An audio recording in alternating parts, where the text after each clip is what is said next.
As I was driving through the woods, I stumbled upon a singing tree.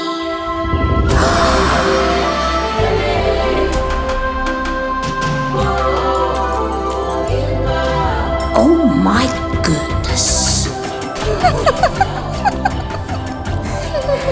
Knowledge brings light, as singing tree lights your path. Come away with me on a journey of knowledge. Let me tell you a story from the green tales of Singing Tree.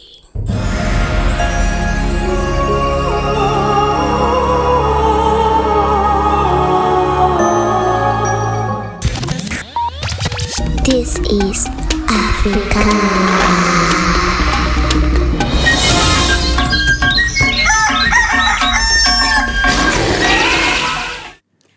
Hello, children all over the world. And hello to you too, dear Mumbi. Great to be here with you too, Grandma Wara. But this sauce has my tongue on fire. I need an extinguisher. Okay, I think I have some extinguisher for you, all right. It's in the freezer. Go get yourself some ice. And oh, you know what, children? This actually reminds me of the mysterious fire. An episode from my Green Tales of Singing Tree. So, sit tight and listen attentively as I take you on a journey of knowledge. Wait for me!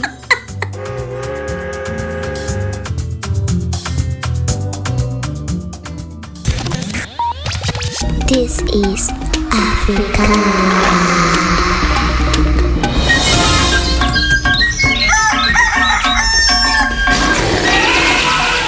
A few years ago, an industrial plant caught fire in the middle of the night, and this led to a disastrous outbreak in a nearby community. For decades, no one knew the real reason for its cause, so everyone just called it the mysterious fire. In that small community, just behind the industrial plant, lived a community of fish frying and drying business owners, and amongst them was a woman everyone called Madame Kalpiso, a hard-working widow who lived alone with her teenage son, Malik. She was famously known for preparing the tastiest fried fish, which her son Malik would often help deliver to some of her customers whenever he got back from school. Hurry to school, Malik, and don't forget to come back early enough to help me out. Madame Kalpiso prospered from selling her tasty fried fish in the community.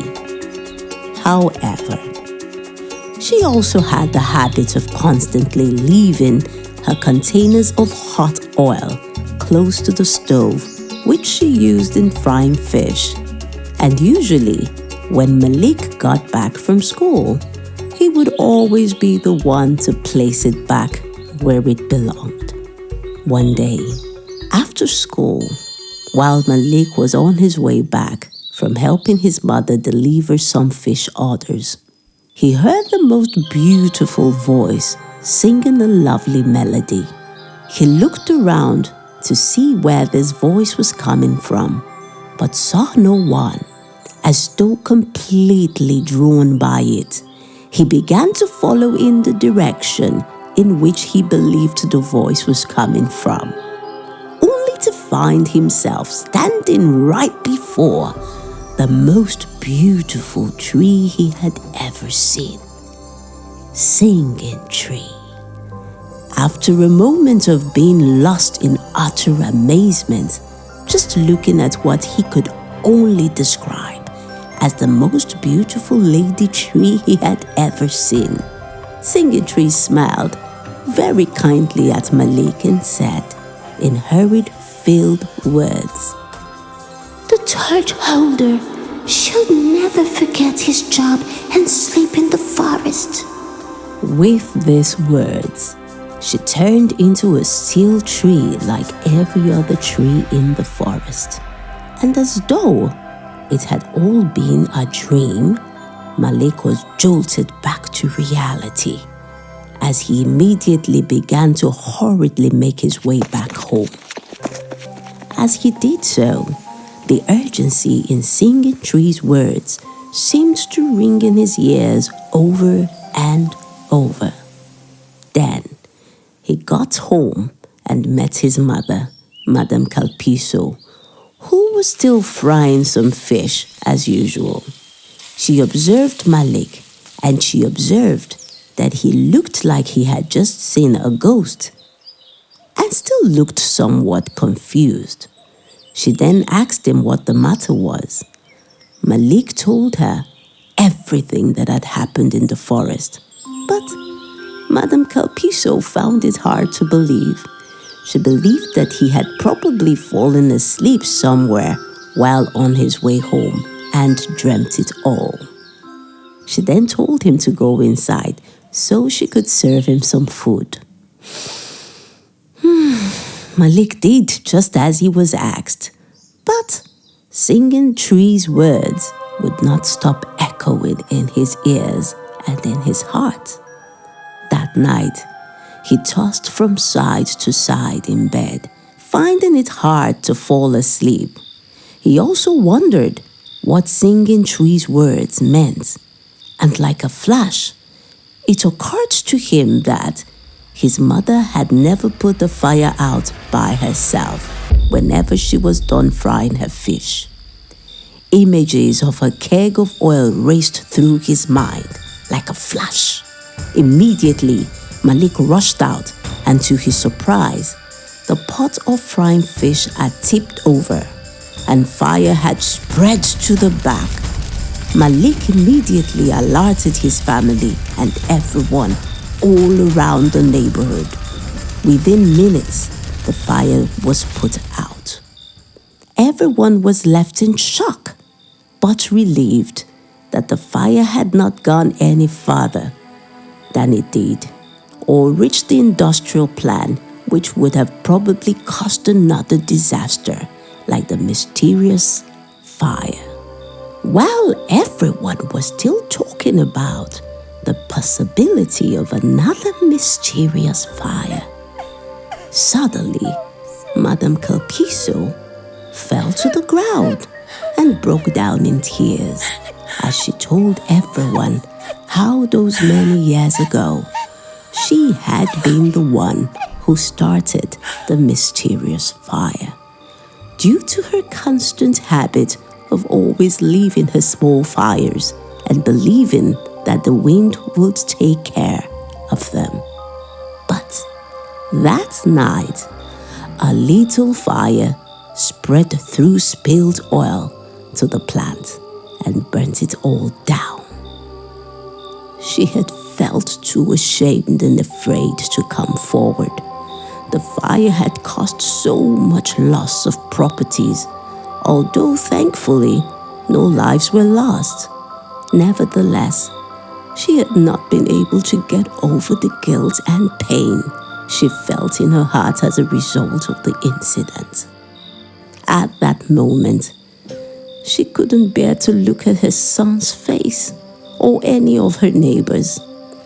As for Malik, the urgency in Singing Tree's tone all now made sense.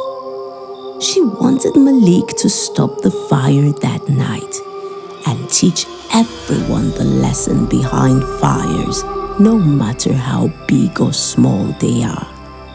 After that night, young Malik organized the men and women of the community with the help of the industrial plant workers and the residents in putting up safety hazard posters all over the community and educating everyone on safety measures around fires. The end.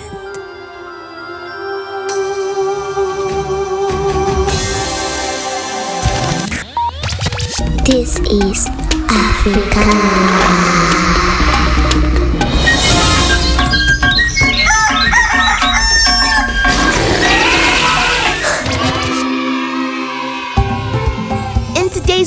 tale, we learned that we should put out our fires properly, like making sure the gas is turned off after using it. Fire. We also learned that fires move quicker around oil, so make sure that they are never put in the same place together. I'll see you in the next green tale. Bye-bye!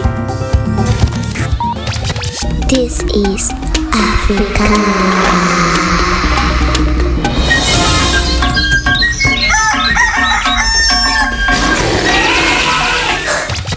This podcast series is supported by Africa No Filter in partnership with MasterCard Foundation.